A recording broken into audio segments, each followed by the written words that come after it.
Project Sapient is a podcast meant to engage our brothers and sisters in the law enforcement and military communities in conversations that we all know we need to have. All opinions you'll hear are our own, are protected by our First Amendment of the United States Constitution, and in no way reflect or are meant to reflect the opinion of any specific agency, officer, or service member. Some opinions may be controversial. Listener discretion is advised. Enjoy.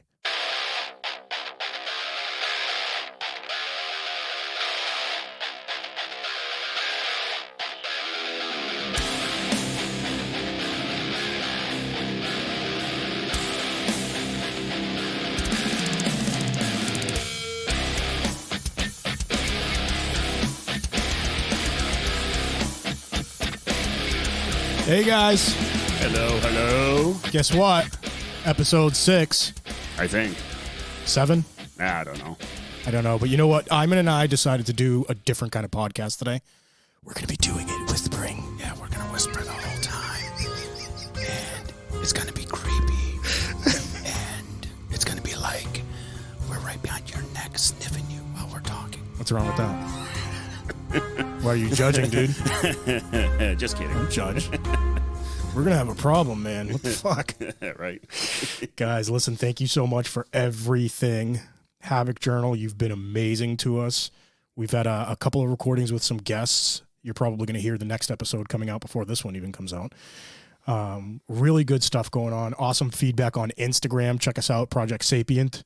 Check us out on Parler, Project Sapient. Check us out on Facebook, and the website's going to be up soon. So look, we have an awesome episode coming on right now. It's called Will Racism Ever Die? And it's an article. Oh yeah, fire.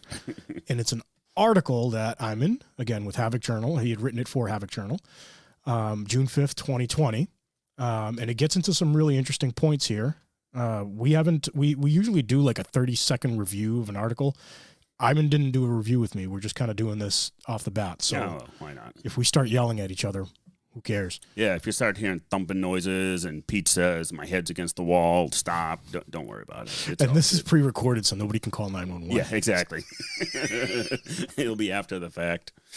No, look, you I'm reading it as I'm talking here, and you make some really good points. I mean, we might have some disagreements on things, but Yeah. fuck it, it is what it is, right? Yeah. So, all right, why don't I just have the article up, so I'll follow you along. Go for it. All right, everyone. So I wrote this June of 2020 on Havok Journal, and got a lot of feedback back and forth. Where I went back and forth with a lot of people after writing it, and it's that big question: will racism ever die? So I was born in Africa, born in Liberia. I was there until about 7. Civil War broke out. I left. I think I've explained that a bunch of times in previous episodes. So, I mean, my last memory of Liberia was a soldier jumping out of a truck and getting blown up by a grenade. That was like the last memory I had of Africa. But I had some great memories, too, of going to the beaches, the jungles, the river rides, all kinds of really, really good stuff out there. So I have African cousins. I have my great-grandmother is actually African. So are my great-great-grandparents. So they're all over because we lived in Africa for so long. We're all over the map, so to speak. We're like the United Nations. It's like all cultures. Yeah. we're a mix of everything. So I came to the U.S. Winter of 1989. Maybe some of you were just born listening. That makes us Babies. That old. We're old, dude. Fuck. So, I come to the U.S. in 89. It was winter. It was cold. Coming from Lebanon and Africa, warmer climates, especially southern Lebanon. Growing up in the U.S. was pretty tough. It kind of made me... with the world, with kind of like my world experiences, kind of made me resilient. Reason why I say tough is as I was growing up, I dealt with a lot of racism personally. Let me ask you a question. Yeah. It's just to get a little preface as to when you came here. Yeah. So when my parents came here, they were grateful for being here. They identified themselves as Greek American, right? Mm-hmm. And Greeks are very proud people. Yes. They'll fly the flag everywhere. So what did your family identify as? Like, were you Lebanese? Yeah, we were Lebanese. That's what they identified as. Okay, all right. Yeah. And are Lebanese people, because I have some Lebanese friends, are Lebanese people the same as like how the Greek culture is? Oh, like yeah, flying yeah. the flag everywhere. Oh, yeah, And yeah, very proud of the heritage. you guys are into a lot of BMWs too. And Audis. And Audis. Nothing wrong with that. They're awesome cars, man. They got to be white, tan leather, and the flag has to be hanging off the rearview mirror. The rear. And you guys are into guns too. Oh, yeah. Well, All right, so I cut you off. I just wanted to get like a preface of how the culture is, but okay, go on. So, over here, I mean, you're talking elementary school to middle school. I've been spat at, ridiculed, even gotten into fights all over just my race. And I've been called names regarding my skin color. I'm not going to give those names I'm not going to say the names because I don't want to give them any fuel or whatever you want to call them. I could care less. Because people, and also on top of that, people thought I was Mexican, Puerto Rican. They thought I was Italian. They thought I was Black African from Africa, because I was born in Africa and I do have African blood in me. So I got to see almost every culture other than Asian get a piece of the racism towards me. Believe it or not, I've been called Asian. Really? I can't for the life of me figure out why, but it's on multiple times that people would say, "Oh, I can see some Asian in you," and I'm like, okay. What are you smoking, dude? You're Greek. Yeah. I could see if they said like Italian. A lot of people speak to me in Spanish. Yeah. Because I look Spanish. I have no problem with it. Yeah. And I've picked up a ton of Spanish from it. Yeah. And I can see that. But the Asian thing, like, yeah. Actually, a quick funny story. Me and my partner, Latino, working in the transit system a long time ago. Me and him were in uniform standing at the turnstile, and he has black hair, blue eyes, white kid, does not look Latino one little bit. Yeah. Me, dark color skin, I looked Latino, apparently to this older gentleman, and he came up to me and started speaking in Spanish, asking for directions, basically. Yeah. So I look over to my partner, "Hey, Carlos, you want to take over, dude?" So he's like, "Yeah, I speak Spanish." I went into the whole thing, and me and him laughed later. Was the guy horrified? Well, it was just funny because he never picked up that Carlos Was Spanish. Was Latino. Spanish. Yeah, exactly. That cracked me up. But there are times I remember walking in and this is middle school, like 6th grade of middle school, where I would just walk down the hall and all of a sudden I feel spit, literally. And Stop back, it. Yeah, back of my neck. And I'm like, what the? And I knew who would do it. And it was one of the bullies of school that eventually I would fight and take care of business that way. Destroy. Yeah, exactly. Nothing fuels you better than sheer hatred of somebody else because they hate you. Well, it's not, they can hate you, right? Yeah. Like I'm sure there's people that hate me. Yeah. But there's a difference when you do something about that hate. Yeah, I mean, here's the thing. When I'm, hey, I hate you, whatever. That's just a word Right. that we throw loosely. But to actually look into someone's eyes who has that pure hatred for you is a lot different. Yeah. I get you. I get what you know saying. what I mean. Like that's just powerful right there. It's not an opinion anymore. They're No. letting their emotions control their actions. Yeah, exactly. Very weak. Yeah, exactly. And it's different as me, a person of color, if you want to call it that way. I see like it's just weird to see that type of hostility come towards me as a kid. In 6th grade. Right. Right. It's like, what the hell? And I knew this kid, and this kid grew up in a family that was racist. So he grew up with it. He didn't know anything. He didn't know. That's what he was better. conditioned into. Exactly. So I mean, you and I always say it's not like you're born with racism. Right. When you're 1, 2, 3 years old, everybody's your friend. In class, black, white, Asian, Mexican, whatever. Right. Everyone's your friend, and then eventually, though, your circle, inner circle, meaning your family, start to kind of mold your way of thinking. Of course. That whole nature versus nurture argument. Yeah. So now moving forward, over the past decade, I'd say, there's always talk of racism has been on an uptick, whether it's police brutality, white on black crimes, white on Arab crimes, and the list goes on. And part of it, I think, is because we're so much more connected these days with social media and all kinds of other things. And it also, like I always say, foreign actors also, fueling that fire. To kind of cause disruption within the United States. Well, it's profitable. Oh yeah, it's profitable, right? So like going into your how the information gets out there, right? Everything gets out at light speed. Mm-hmm. Like you can effectively be at a scene and somebody can be filming you and it's live on Facebook with how many people have Facebook? 3 billion or something? Yeah, dude. 3 billion people have access to that. Yeah. Right? So the information is light speed. Yeah. The Monday morning quarterbacking begins immediately. Yeah. And then I know people in the media that will look at things that are posted on social media and say, how can we spin this? Yes. Oh, absolutely. I mean, of course, they're doing it to increase their profits from advertising and all that stuff. Exactly. So all this stuff that comes out, it's fueled. Yes. I mean, the racism aspect and all that is it's like a tinderbox that's lit. Yes. But with the amount of available information and how fast it comes out, it just takes it and it throws gasoline to the fire. Big time. It's like this festering thing, and then as soon as you add that fire, that's it. It explodes. It explodes. Right. Yeah, exactly. Explodes. So here's the thing now thinking about humanity anthropologically, right? Historically, we've been tribal. Yes. I mean, just look around in the U.S. There are entire communities of the same races. I mean, look, even just your Greek community, Lebanese community, Asian community, Haitian community. They all have their tight knit networks. Yeah. I mean, we work like where I work in my city. There's a large Cambodian population.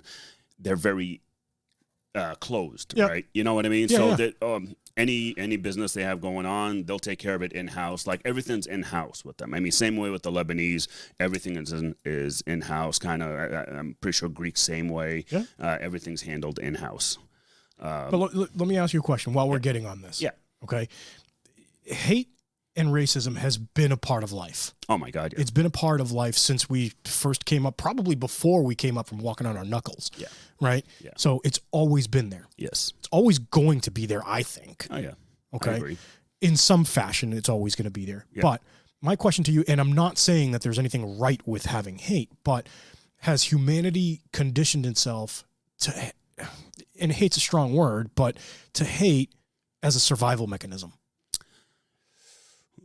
I'd say yeah, as a survival mechanism. I mean, I'm just trying to think of personal times where whether fighting the enemy overseas, there's this hatred for the enemy, but but you find a reason to it. You find a reason for it.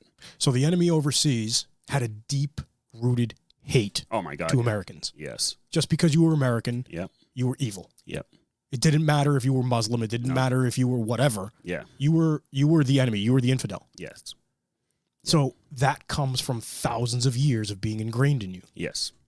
And being conditioned. Yep. So I look at it as, regardless of what we do as a society and as a woke culture. I hate that word. Right?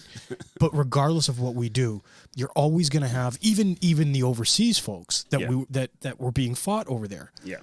They have internal hate amongst tribes. Oh my God. Amongst villages. Yeah. There's Greeks that hate each other just because they're from the north or they're from the south. Yeah. And it's hate. Yeah. And it's kind of the same thing as like here when you're talking about like quote unquote a hillbilly. Yeah. From the south or something. Like Northerners are always going to say stupid shit about Southerners and vice versa. Yep. They're going to call the Northerners Yankees. Yeah. So it's ingrained in our DNA to look at this person's different. Yes. Yeah, because again, we're tribal. So Sebastian Unger, if you guys haven't heard from him, great author. He's basically like a war journalist, and he's been all over the place. He said it best: if you want to make a society work, then you don't keep underscoring the places where you're different. You underscore your shared humanity. I mean, that's what does he mean by that? So what he means is, as soldiers, right? Kind of like the best example I could give you is as soldiers, we don't see each other as races. As cops, we don't see each other as races. You know, you bleed green, you bleed blue. That's all we see each other as. So essentially what we do is we band together for a common goal, for a common cause. Tribal. So that's, you know, for humanity to kind of get over this tribal mentality of the same races, where if you, I mean, a perfect example I'll give you is a military platoon. You take a platoon of soldiers, Marines, Navy people, or actually I should say seamen. I knew that was coming. I was waiting for it. Right. Go on. Marines, and well, I have to, I guess, say Air Force too, but. Hey, we don't want to lose listeners. No, but and that's Coast the opinion. Guard. That's the opinion of Ayman, not the opinion of Peter. FYI, go on. So you take a look at this platoon, and it has all sorts of races, religions, creeds, different ways of worshiping. Just it's so different. Everybody's different, but when given a mission, we all achieve that same objective. You didn't care that the guy next to you was black. No. You didn't care that the other one was a Jew. No. Like, didn't care. You were mission oriented. Yeah. That's the way they kind of teach you in the Army, is because you got to rely on the guy to the left and right. Right. And it doesn't matter who it is. And you really see it happen in the military when shit goes downhill. Right. And that's all it's about. It's about the guy next to you. Yeah, because we all die the same way. Exactly. We all breathe the same air. Yeah. We all bleed the same type of blood. Right. So I don't know about you because you're a fucking mutant. I don't. I don't know. I don't sleep. I work out all the time. I guess so. But so going back talking about Iraq, before my unit mobilized to Iraq, we had to go through some cultural training. I recall one soldier having a problem with not being allowed to speak to a woman in Iraq. That's a blessing. I mean, yeah, I know. I'm kidding, guys. If you can't tell that 90% of the things that we say are in jest, then you shouldn't be listening. No, we're very sarcastic and we're very very raw. So no feelings should be hurt, and if they are, please don't listen. Yeah, exactly. But he could not fathom that was the culture. That's just the way it is. Those are the rules. Now, of the culture. was this like a Midwestern American kid? Yeah. So he hadn't experienced anything but Midwestern, whatever. Right. So me understanding that, okay, yeah, I mean, kids, I forgot exactly where, rural Kansas or wherever he's from. Yeah. He didn't understand that. So I had to explain it to him. I said, listen, there are some unwritten rules every culture has. Right. No matter where you go around the world. Yeah. This kid, unfortunately, never traveled the world. All he knew was Kansas. Yeah. Or wherever. I forget exactly where he's from, but that's all he knew. They aren't American. They are just a totally different culture when you go over to Iraq. You can't have that mindset that because I'm an American, it means they're going to be like me. Right. They're not. It's just not going to happen. It's night and day. Exactly. So I asked the question, was that racism? Because to me, no. That's just not understanding the culture. That's just ignorance, right? Not knocking him, but that's what it is. It's just ignorance. You're not saying ignorant in a bad way. Yeah, he just didn't know, and I don't blame the kid. He lived where he lived, and then what I do blame a little bit is, and correct me if I'm wrong, the military should have done a tiny bit of a better job explaining this shit to them.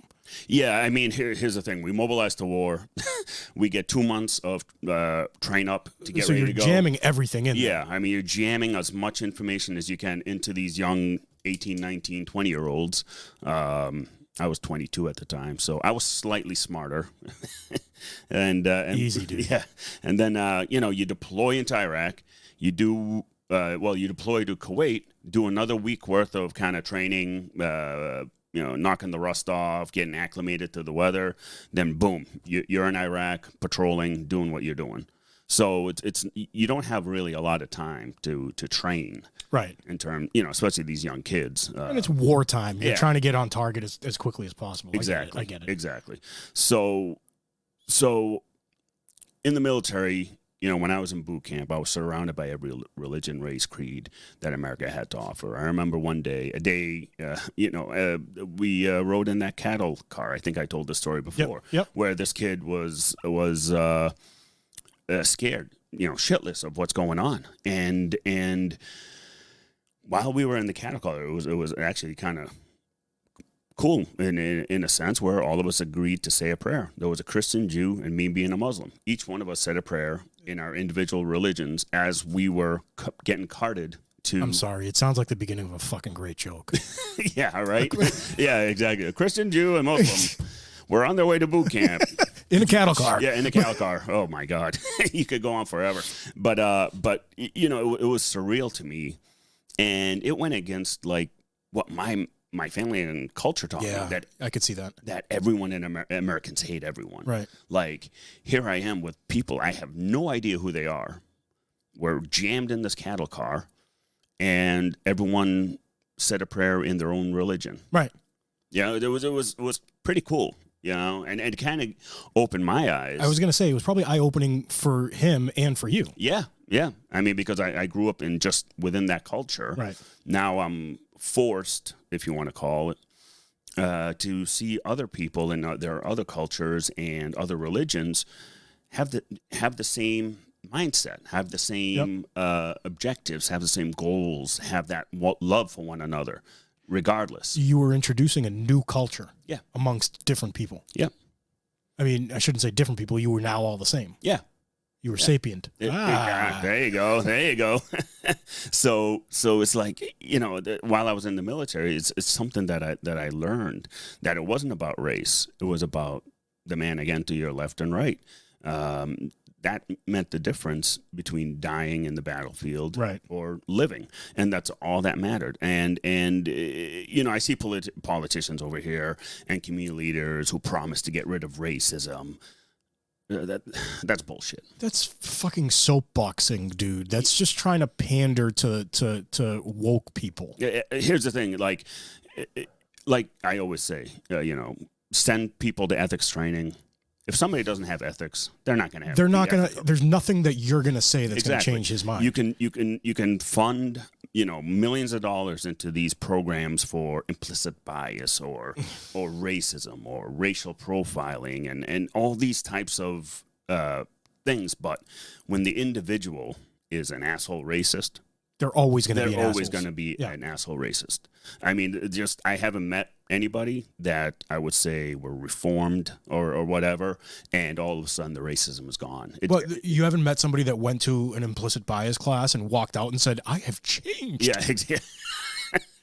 It's like they found Jesus walking out. Yeah, it's like the 12-step program of AA. No, not. That's not reality. No, that's not reality at all. And these politicians and communities that are just jamming it down your throat. That's what you said. It's just pandering to their bases. It's pandering to try and get money into their pockets. I hate to sound like the guy that's always dogging on politicians, but I mean, there's a lot of great politicians that are well intended out there.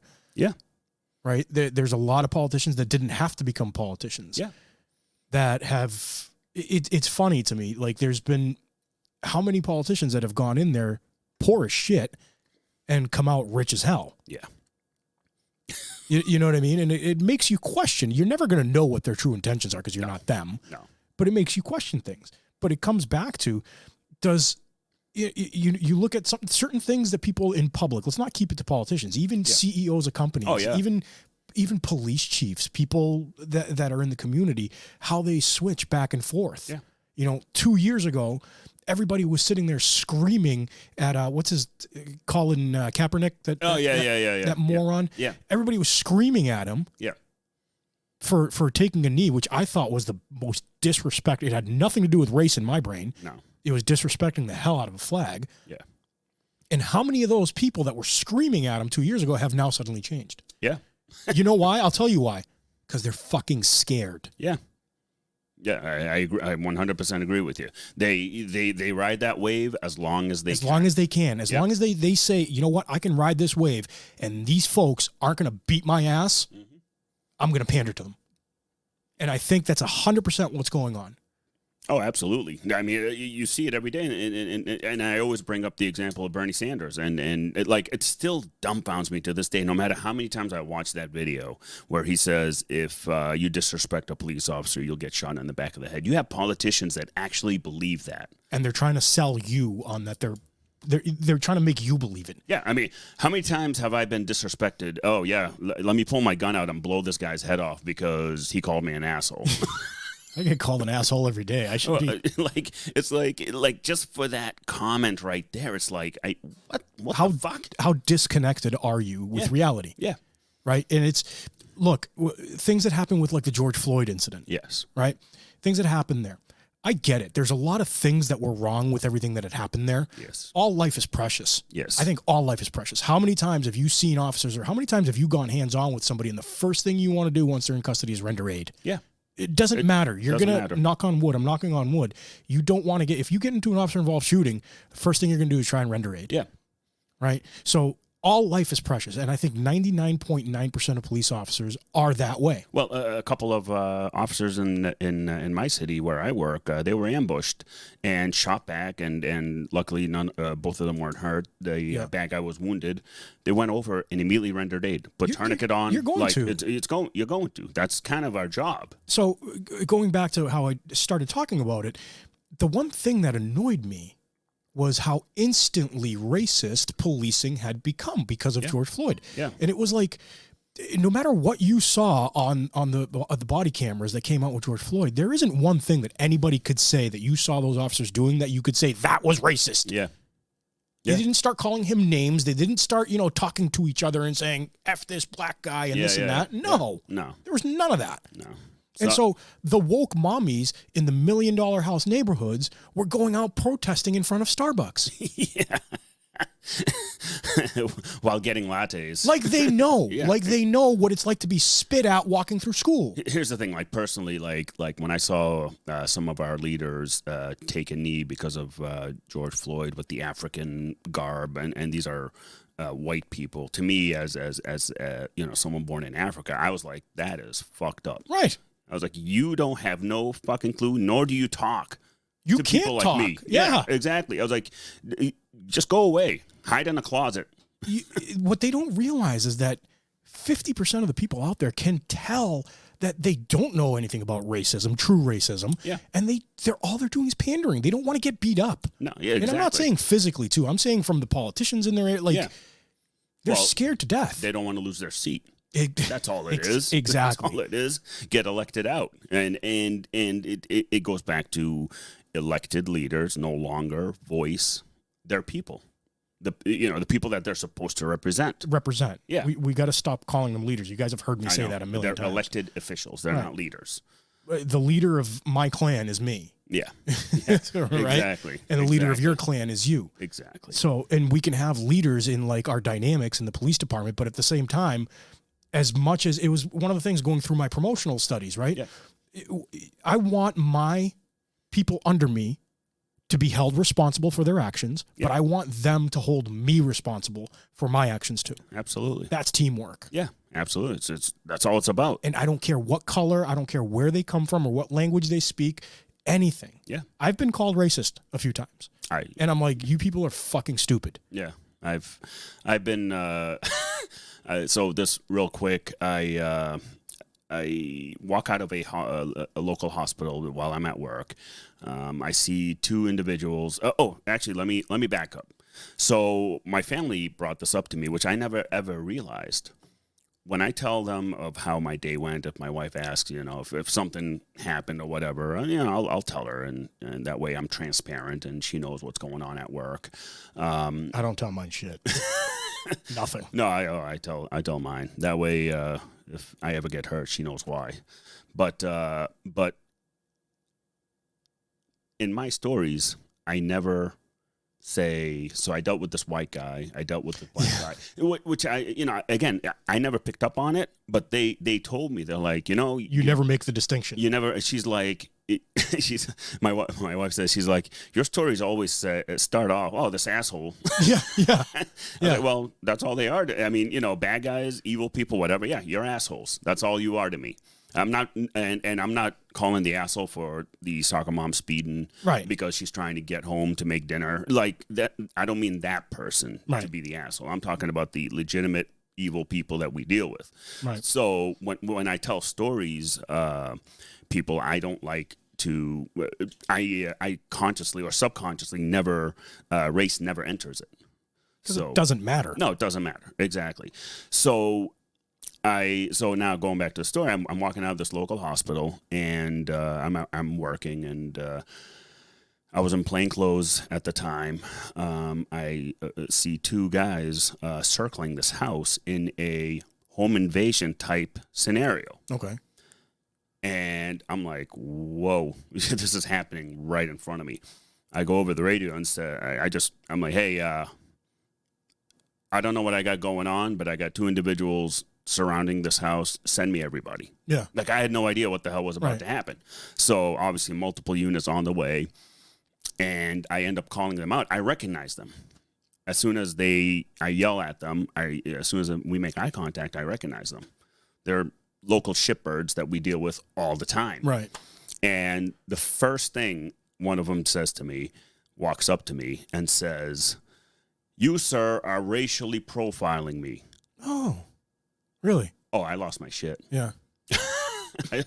And I could see why. I mean, yeah, I yell at him, and but was he trying to distract you by doing that? Yeah, but I kept in mind his buddy went around the house to the other side. I had the officers search that area to see what they dumped. But to me, the second that you said that, it was like it was a distraction. Oh, yeah, no, yeah. Look at me. Look at me. Exactly. Meanwhile, I see his buddy off the corner of my eye making the circle. So, unfortunately, our officers couldn't find what he may have had with him at the time. But, that's crime prevention right there. That's being a proactive cop. That's not me saying, oh, there's a couple of guys, people of color, quote unquote. You're profiling the behavior. Exactly. There's a huge difference. Monstrous difference. Yeah. Huge difference between racial profiling. But that's something people don't understand. Racial profiling and behavior profiling are two completely different animals. Right. They have nothing to do with your race. And I was trying to explain this and I'm sorry to cut you off. I was yeah. trying to explain this to a friend of mine who we were having the argument even after I showed them the data from police encounters, which is clear as day that the police are actually doing an amazing job with racism. You are given truth. No, stop it. Not supposed to. Stop it. But you can only, I was trying desperately, right? Because I'm like, this person is close to me. Yeah.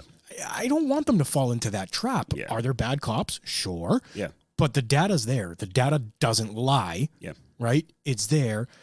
And then I started saying, okay, the data's there. Cops are doing a phenomenal job with and actually one of our callers last week brought that up. Yeah.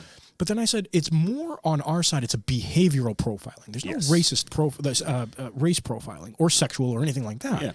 And I gave them an example, and I said, okay, 3:00 in the morning, you're driving down the street, a dude's doing 70 miles an hour in front of you, and you're in a 30 mile an hour, clearly speeding, right? Clearly doing something wrong. Mm-hmm. You pull over. The car is blacked out with thugged out music bumping, right? You walk up to the window. You can't tell who's in this car. You walk up to the window, and the window cracks a centimeter, and they go, "What the fuck do you want?"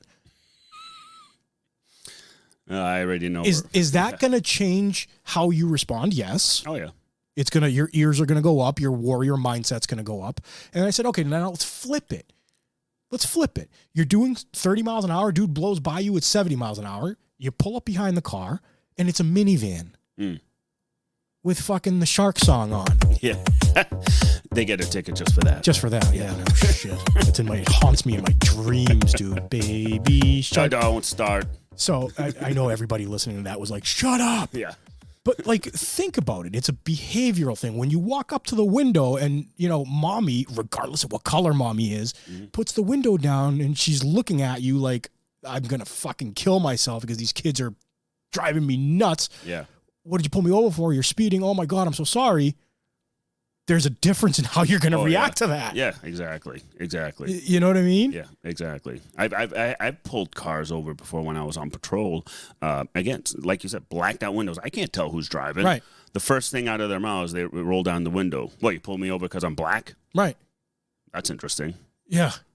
You were doing whatever it was as fast as they were going. I had, okay, you really think I pulled you over? I couldn't even see who was in the car. Exactly. You know, so it's that sort of stuff that goes on, you know, on the street level where we work, that kind of, again, fans that flame of us versus them mentality. And there's a lot of, like, I don't blame a lot of people for looking into these things, right? Oh, yeah. They should look into them. Yeah. We should always be trying to better ourselves as a society. Yes. We're never going to be perfect, but we should always try to be better, right? But I blame social media for propagating a lot of this shit. Oh, my God, yeah. Right? But then I also blame the lack of self-educating. Mm-hmm. Because I'll give you an example. 14, 15 years ago, I was new, but there was a newer kid that I was working with. And we had an encounter, and the kid that we were talking to, it was like in a college-y area.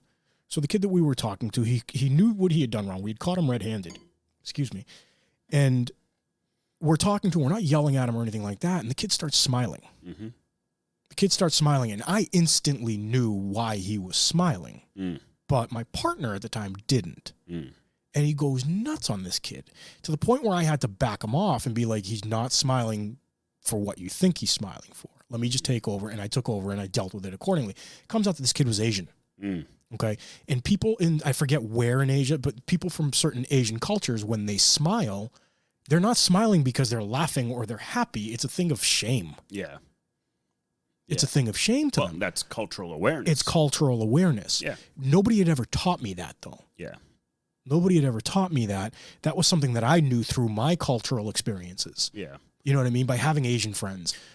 On the flip side of that, again, policing a free society where you have so many races, so many religions that just kind of mesh together, as officers, it's extremely difficult for us to learn every culture's customs and stuff. So when people do certain things, you ask the why.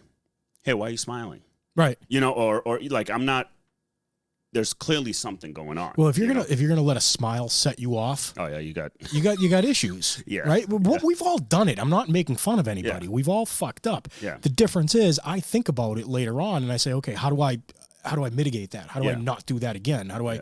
Nothing's ever been deadly or bad, but you know what I'm saying? Like, I play the scenario through my head. Yeah. What did I fuck up on? What did I do good on?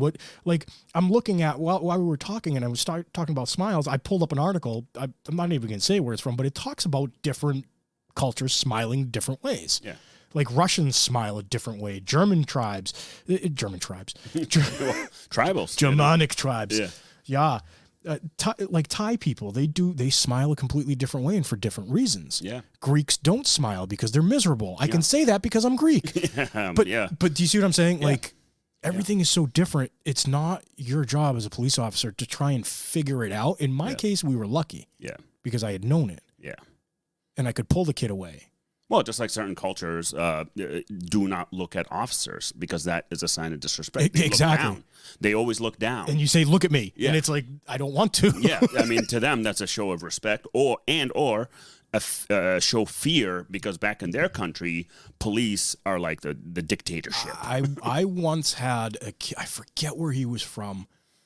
He was a black kid. He was some African country he was from, like off the boat. Yeah. And we ended up becoming friends while I was still out there. Yeah. And when I was talking to him, I was waiting in line for something and I started talking to him and the kid starts getting nervous and starts shaking.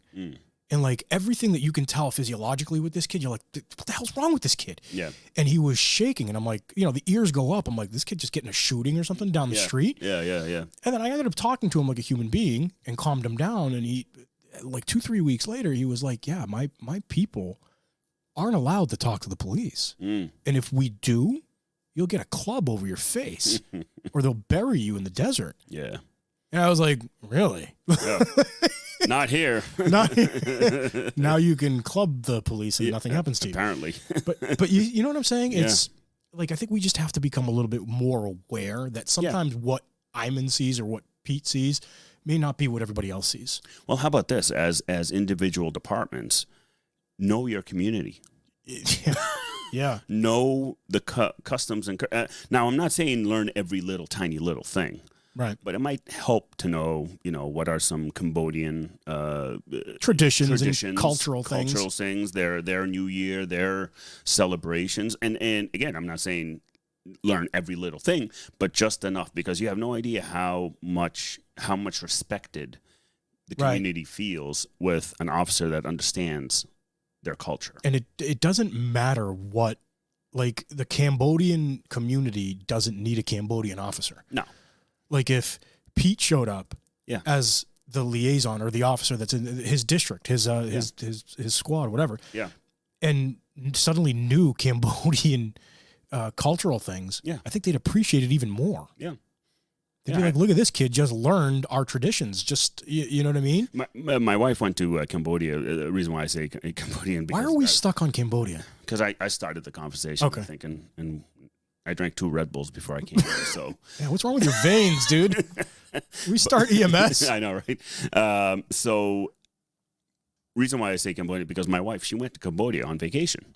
She got me a T-shirt from there, from Angkor Wat, and it's a cool T-shirt with the temples and stuff like that. So cool. I wore it once at work when I was on plainclothes, and I go into the Cambodian area and for a call to talk to people, and they recognize the shirt right away, and their eyes lit up. That's awesome. Lit up, because they're like, oh, you understand. You've been, like, even just tiny little things, the way I said hello, just these tiny little things meant the world to them. And you don't know how far that's going to go. You don't, because you're in a closed off culture. Exactly. That's your, again, you get some people that say, oh, you should learn English and you should know our, but the thing is, though, we are a free society. We are not a nationalistic type of people. So I get it. I'm going to disagree a tiny bit with you. Okay. Because when my dad came, he didn't know a lick of English. Mm-hmm. He decided that to get ahead in life, he had to learn a tiny bit. Now, if you talk to my dad today, you're going to clearly tell that he doesn't know the English language very well. But he learned enough to start communicating and start building businesses and start communicating with his customers. He had to conform a tiny bit.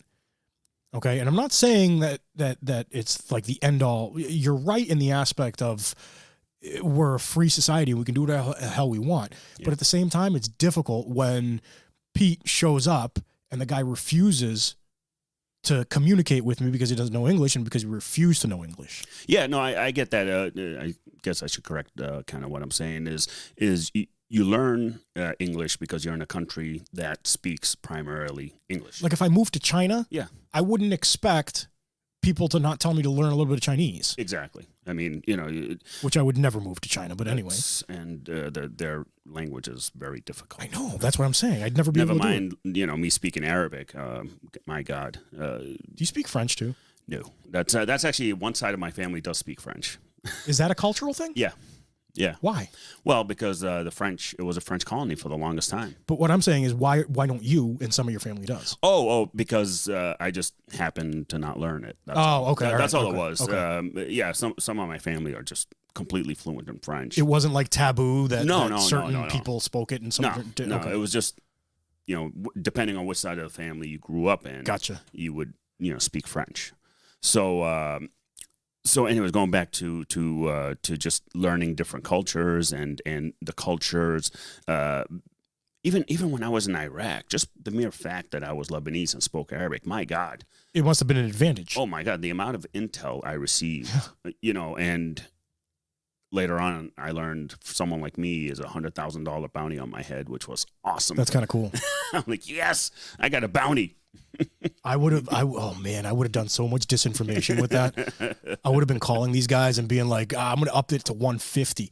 Let it keep going up and higher and higher. But anyway, high's bidder. But it was so, it made the, my squad's job so much easier.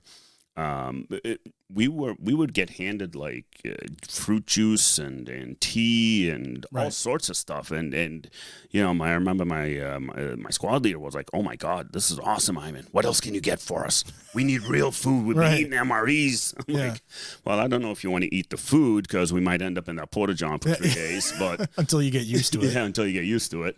But just learning little things means a lot. Of course. You know, and this whole idea that, you know, over here in the U.S., we're going to destroy racism and we're going to kill it and we're going to get rid of racism. That way it's never within the ranks of policing or doctors or construction or what have you. Yeah, you're going to tell me there aren't racist doctors? Oh, my God. Right? Yeah. Again, certain people have their head buried so far in the sand. Or up their own asses. That they truly believe that the only profession is police that has racism. That has a big racism problem. Come on. Yeah, exactly. I don't know a single... Does it happen? Yes. Do white officers shoot other folks? Yes. Do black officers shoot white people? Yes. Mm-hmm. It happens. It's never going to go away. No. But let me ask you a question. If you need to go, and I've said this story before, but if you need to go give an 8-month-old CPR, do you give a flying shit what color that kid is? No. No, it's not about that. Or if somebody comes to you and says, I need help. Yeah. I need help. Can you give me directions? Or can you fucking help me tow my car, push my car, or give me a jump or something? Could care less. Doesn't matter. Doesn't matter to people like us. And I'm going to play the devil's advocate. I would say 50 years ago, there might have been officers that were that way. Yeah. I mean, here's the thing. Like, we always say, like, the old school cops that were there, they're phased out, majority of I was going to say, we did a pretty damn good job of phasing them out. Yeah.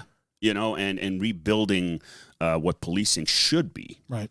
But you have forces that are against that now took us back 30 years, I'd say, right at this point. They have set every good thing that we've done with policing, neighborhood policing, all these good things that we've done. Yeah. They've set us back tremendously. Oh also God, that they can make a profit. Yeah, oh yeah, absolutely. Now they're going to have their own fundraisers, their own organizations that they're going to send people to teach officers about implicit bias and how why you're racist. Well, that's what it is. It's shaming you. Yeah. Well, here's the thing. Like I took in college, I took this racial profiling class. Oh, class I should have never taken not because of the subject, but because of the way the professor was teaching it. Right. So he challenged. He knew I was a cop, and one day he's like, "Hey, Ayman, I'm going to challenge you with this one question, with the scenario in question." I said, "Okay, go ahead." He said, "All right, there's a robbery that took place." I said, "Okay." And APB goes out for the suspect. All right. And the suspect is, and for some reason, it's always the cliche black male with blue jeans. Yeah. Okay. Right. I'm like, okay, here we go. Yeah. So this guy's a professor too, right? He's a professor. So this professor asks me, is that racial profiling when you dispatch information like that? I said, no. Why would it be racial profiling? To him, he was trying to set the point that that's racial profiling because race was entered into the description of the suspect. And I said, so what you're telling me is if they get rid of, and some PDs have done that, which I completely do not understand, they got rid of race in their descriptions out of APBs. I think it actually started in England. Okay, is that where it started? Yeah. Again, pandering to the minority voices that scream that that's racial profiling. It is not racial profiling because you know what? It's narrowing down who I'm looking for. Get a little bit deeper than that.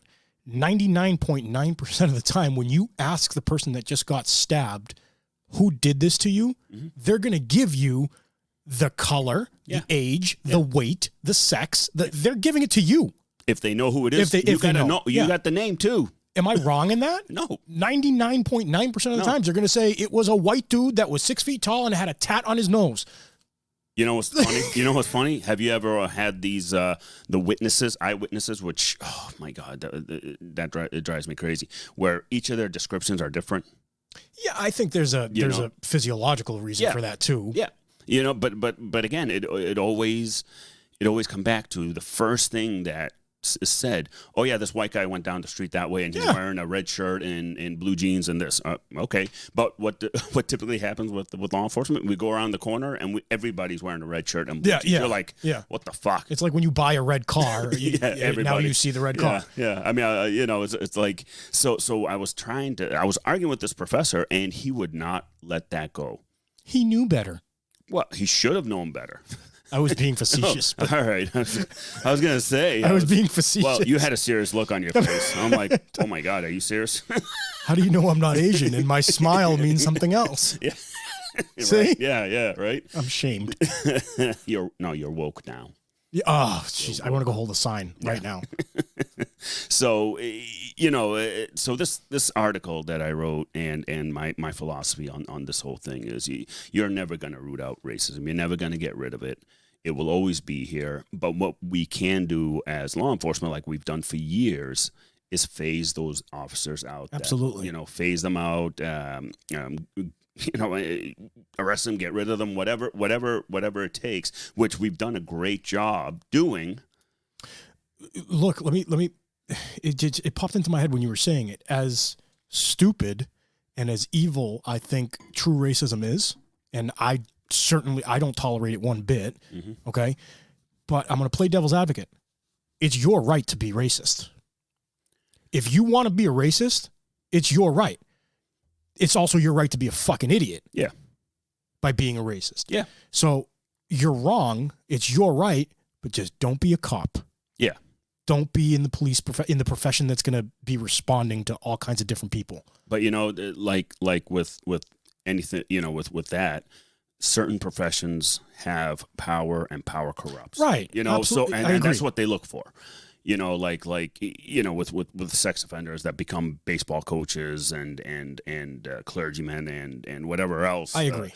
They will find their way and snake their way into these professions. But it's also incumbent, I think, on us to also really look into that. Yeah. To try and weed them out, you're saying? Yeah, exactly. To try to weed them out before it gets too late, before an indictment happens, before you're on the news. Well, here's the thing, man. It takes a while for things in any culture to, like, things that are acceptable now weren't acceptable 50 years ago, mm-hmm. right? So it takes a while for us to kind of evolve into things. It's human, it's sapient nature, right? So I think as we continue to evolve and we say, okay, just like in policing, 50 years ago, there would be cops that wouldn't help somebody because they were black. Yeah. And we phase that out. Yeah. So there's no data, there's zero statistics saying that there is racism now. But I'm still going to say there might be a few that are, mm-hmm. and it's incumbent upon all of us to make sure that we weed them out. Yeah. Yeah. And one thing that people need to start realizing too is the public is certain people in the public, their racism gets projected onto the police because they want their next door neighbor who happens to be a black family. Right. They want them moved out. So let's use the police and say they're dealing drugs or say they're doing this, they're doing that. Now, as cops, we don't know who these families are. It's not like we target people at random. Right. So we don't know, we get these reports and it's like, oh, all right, let's go look into it. So now you get the knock on the door by cops or you get the stakeouts, the surveillance and all kinds of other things that happen. But now you are pandering towards that. And I think we need to do a better job as officers to call that freaking neighbor out and be like, you know what, you're a fucking racist. Imagine that. You know what I mean? Like enough's enough. Stop. Yeah. Just stop. Just stop. Like, I know why you're calling. I know exactly why you're calling. It's amazing to me how close-minded people can be by simply stating that, okay, during the last protests and everything, mm-hmm. right? Do you know how many times I was told to kill myself? Oh, I'm sure several. Do you know how many times I was told that I was a Nazi? No, several. None of those people that told me those things were black. Mm. None of them. Yeah. It was mostly white people or people like me, Greek people or Lebanese. It was mm-hmm. other than black. Yeah. So what does that tell you? Yeah. Yeah. No, it tells you. It's very telling. I mean, I've seen all the videos. I've seen it. I witnessed it myself. Like you said, it's the moms and dads in these $1 million homes that all of a sudden are quote unquote woke, right? And we must do something about it. And they're just making it worse. Yeah. Let us police ourselves. Yeah. I think we can do a really good, just as we've done in the last 50 years, we've done a really good job doing it. Yeah. And we're going to continue doing it. We're not going to tolerate it one bit. Yeah, exactly. We're not going to tolerate it. We're not going to put up with it. We're going to continue doing a great job and in rooting that out. but the people also need to help us. Absolutely. We can't be the only ones. You know, again, that thin blue line. I mean, it's between order and chaos. I've heard that fucking You is know? racist now too. The thin blue line, like, I oh my know. god. You see, where is it? California, that they put the flag, the thin blue line flag, as part of the hate group flags or whatever. Now you can no longer Stop. Yeah, I think it was California. I forgot where, which I'm not surprised.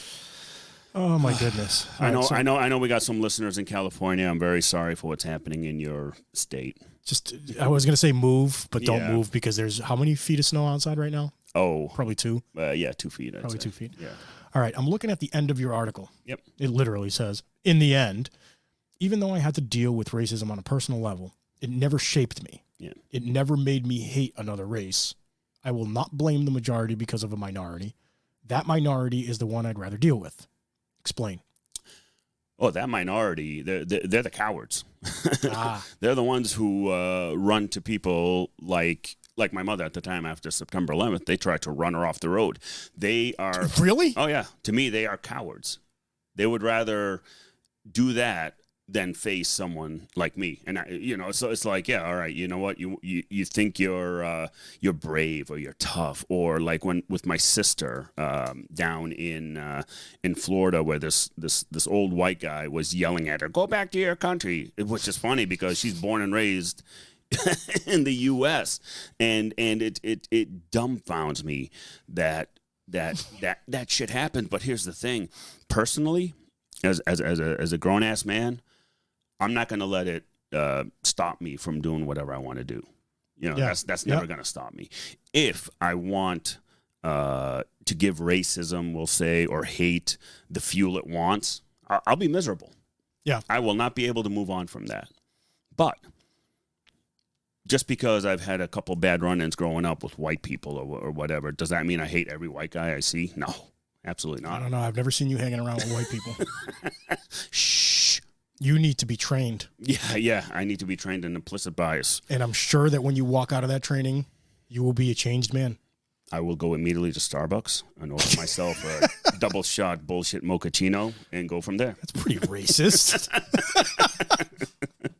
Jesus. So guys, in the end, it's like everybody's personal experiences shapes them. It either makes you stronger or it makes you weaker. If you allow yourself to feed into that hate, into that racism, then you're a weak ass guy, Exactly. weak ass person. Yep. If you are different, I'll tell you right now, I got members of my family, certain members that are extremely racist, and I call them out. Stop being racist. Yeah, and they get offended. I'm not racist. Yeah, you are. But you just said X, Y, and Z. Yeah, you just said, yeah, it's you are. like, oh my God. So that never shaped me. Right. If you're an asshole, You're going to be an asshole. you're going to be an asshole, and I'm going to call you an asshole. Right. As simple as that. So, guys, thank you for listening. And Yeah, guys. it's been fun. There's one line in the bottom of this that I want to reiterate. And I'm sure every single person listening to this can agree with. We're all Americans. United we stand. Divided we fall. And we're all sapient. We're all human beings. 100%. See you guys next time.